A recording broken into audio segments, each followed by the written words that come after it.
How to set up direct debit on Hargreaves Lansdown. Log into your Hargreaves Lansdown account online. Go to the account where you want to add money, such as your ISA or SIPP. Click on the monthly savings or regular investing option. Choose to start a regular savings plan. Select the type of investment you want, such as funds or shares. Browse and pick the specific fund or share you want to invest in.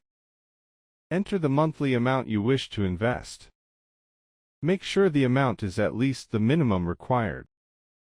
Provide your bank account details if not already saved. Confirm the bank account name, sort code, and account number. Check the date on which the payment will be collected.